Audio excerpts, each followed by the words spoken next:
Yo aventuriers, aventuriers, bienvenue à bord. Aujourd'hui, nous partons dans le monde de Avatar, le dernier maître de l'air, pour aller découvrir le style de la fripouille aveugle du Seigneur des Melons, j'ai nommé Toph Beifong.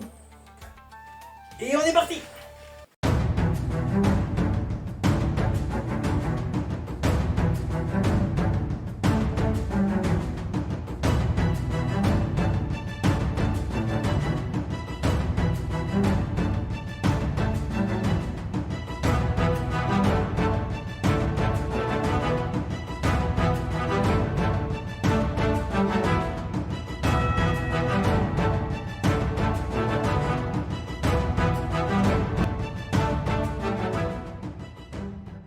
À première vue, quand on voit Toph la première fois dans la série, on se dit, bon, une jeune fille aveugle, toute petite, qui a presque 12 ans, elle va se faire rétamer la pauvre. Et puis, arrive ce combat.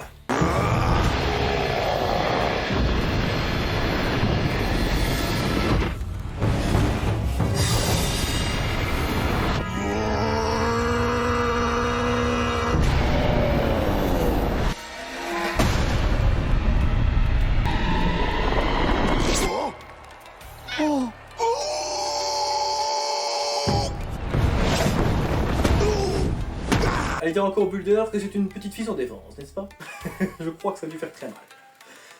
Les créateurs de la série ont été chercher un style particulier pour Toph, car en effet, elle est aveugle, et contrairement aux autres personnages de la série qui maîtrisent la Terre, qui eux pratiquent ce qu'on appelle le Hungar, qui est un art martial qui vient du nord de la Chine, et qui regroupe les 5 animaux du Kung Fu de Shaolin.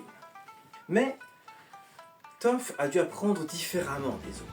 Et c'est là que les créateurs ont été lui chercher un art martial qui jusqu'alors allait disparaître, mais qui grâce à la série a repris de sa notoriété, c'est la menthe religieuse du Sud, ou alors comme on dit, le Haka.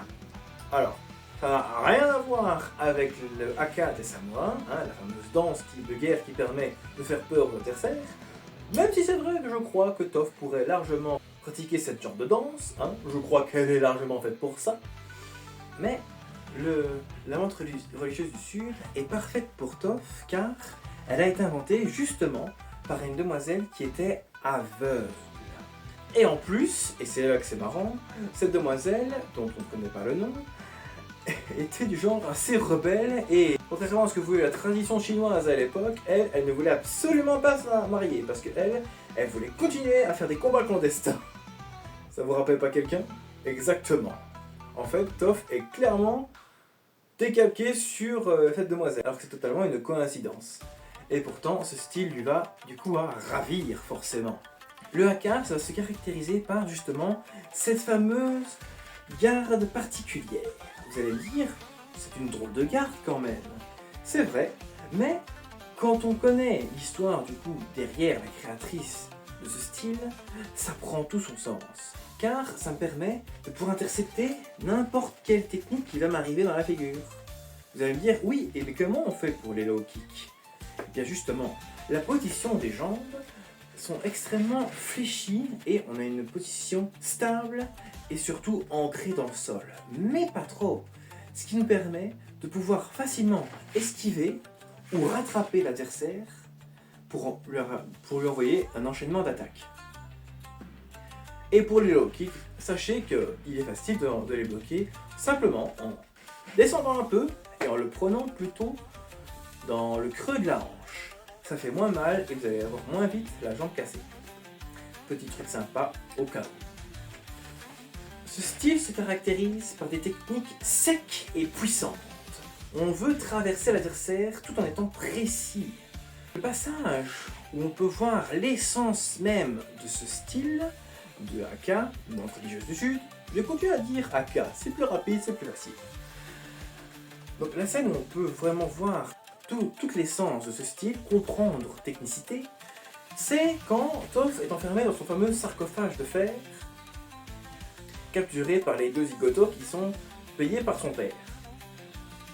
Quand elle prend sa fameuse position et qu'elle enchaîne la même attaque sur la plaque, c'est en fait la technique principale, la toute première qu'on vous apprend dans le style du haka.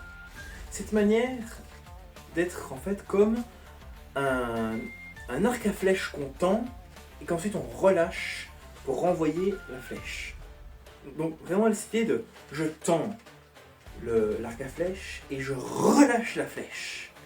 Et vous pouvez voir que avec ce genre de mouvement, je suis déjà très puissant.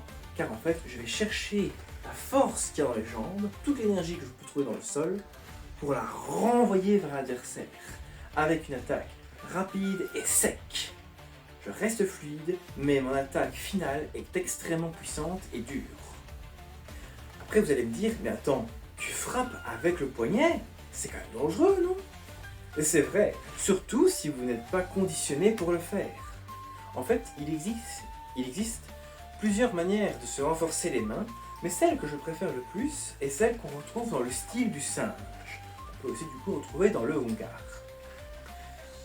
Simplement, vous allez trouver un mur et vous allez frapper avec les doigts, puis les phalanges, puis le poing, puis le poignet, et si vous voulez aussi avec la paume.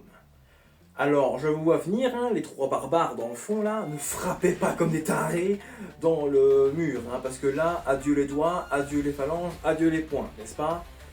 Faut être un peu bête pour frapper comme un taré dans le mur pour se renforcer les mains, hein. Ça c'est complètement stupide, d'accord?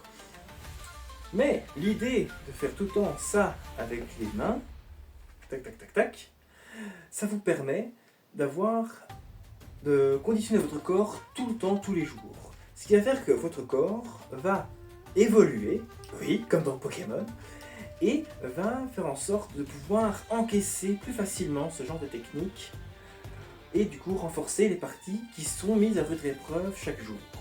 En effet, le corps est une machine vraiment incroyable. D'ailleurs, on peut voir dans l'entraînement que Toph fait avec Aang qu'elle utilise un autre genre d'entraînement pour renforcer les mains et les poignets en frappant dans le sable avec ses doigts. C'est une technique qui est très efficace, mais attention, elle est pour des gens qui sont assez expérimentés. Sinon, votre main terminera comme celle de Aang. Et ouais, ça fait mal. Parce que ouais, j'ai déjà essayé. Mais après, quand vous comprenez le truc, et que surtout vous commencez d'abord par du sable et pas directement avec de la terre, hein, eh bien vous verrez que, en effet, ça peut être très utile pour renforcer les doigts. D'ailleurs, on peut voir dans plusieurs combats que fait Toph qu'elle utilise ce genre de technique avec les doigts. Et en fait, ce genre de technique permet de frapper des points très douloureux sur le torse ou autre part sur le corps, ce qui permet d'engourdir l'adversaire et du coup de plus facilement passer à travers. D'ailleurs, dans la série, on voit surtout Toph utiliser ce style. Mais si vous voulez voir encore plus de techniques de ce style, vous pouvez aussi regarder la légende de Korra, où justement Toph y est encore, mais surtout, il y a plein de personnes qui maîtrisent le métal. Et étant donné que c'est Toph qui a inventé la maîtrise du métal, ils vont tous faire les mêmes genres de positions quand ils utilisent tout ce qu'il y a en fer. D'ailleurs, la fameuse scène où Korra retire son poison du corps est directement une référence à un genre de kata, ou tao comme on dit en chinois, qui permet de encore plus développer cette idée de musculature qui se tend et qui renvoie la puissance vers l'adversaire. C'est vraiment super intéressant de travailler cette technique, car ça vous permet de vraiment sentir l'idée derrière le haka.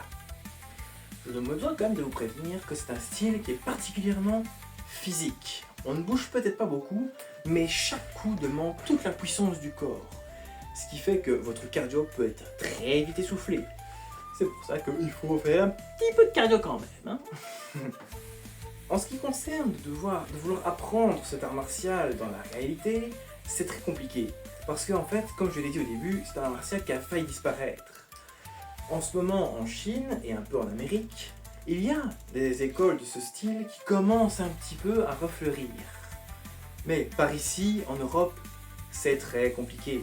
C'est pour ça que personnellement, je vous conseillerais de vous tourner vers le karaté. Vous allez me dire, pourquoi le karaté? Eh bien, comme je l'ai expliqué dans une ancienne vidéo, le karaté est un descendant des arts martiaux du sud de la Chine. Et d'où vient l'amante religieuse du Sud.